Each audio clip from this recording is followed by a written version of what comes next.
திருத்தந்தை போப்பாண்டவர் அவர்களின் மறைவு மிகுந்த துயரம் அளிக்கிறது.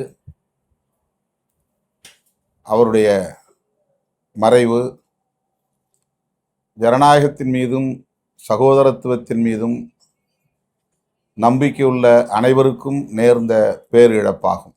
உலகம் முழுவதும் சகோதரத்துவம் தழைத்தோங்க வேண்டும் என்பதில் மிகுந்த அக்கறை காட்டியவர். காசாவிலும் இஸ்ரேலிலும் கூட அப்பாவி பொதுமக்கள் படுகொலை செய்யப்படுவதை எண்ணி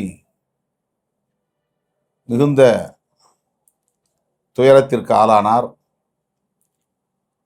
தொடர்ந்து அங்கே அமைதியை நிலைநாட்டுவதற்கான பெரும் முயற்சிகளை மேற்கொண்டார்.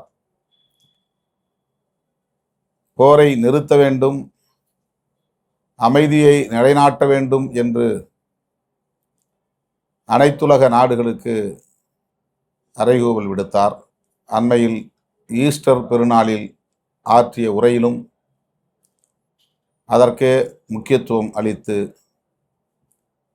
உலக அமைதிக்காக குரல் கொடுத்தார். தென் அமெரிக்கா நாடுகளில் இருந்து தேர்ந்தெடுக்கப்பட்ட முதல் போப்பாண்டவர் என்கிற பெருமைக்குரியவர். ஏழை எளியோரை அரவணைக்க வேண்டும் என்று வழிகாட்டியவர். இஸ்லாமிய பெருங்குடி மக்களை பயங்கரவாதிகள் என்று சித்தரிக்கிற முயற்சி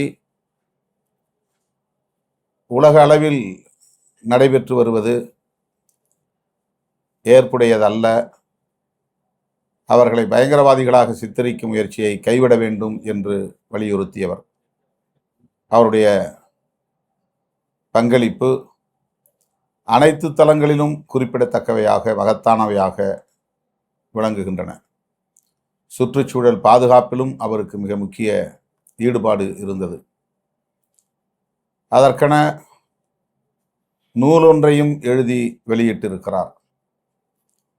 சுற்றுச்சூழல் தொடர்பான விழிப்புணர்வை ஏற்படுத்துவதில் மிகுந்த அக்கறை காட்டியிருக்கிறார். அத்தகைய ஒரு மாமனிதரை ரோமன் கத்தோலிக்க சமூகம் இழந்துவிட்டது என்பதை விட மனிதகுலம் இழந்துவிட்டது. அவருக்கு விடுதலை சிறுத்தைகள் கட்சியின் சார்பில் எமது செம்மாந்த வீர வணக்கத்தை செலுத்துகிறோம். அவரை இழந்து வாடுகிற கத்தோலிக்க கிறித்தவ சமூகத்தினருக்கும் அனைத்து கிறித்தவ பெருங்குடி மக்களுக்கும் எமது ஆழ்ந்த இரங்கலை தெரிவித்துக் கொள்கிறோம்.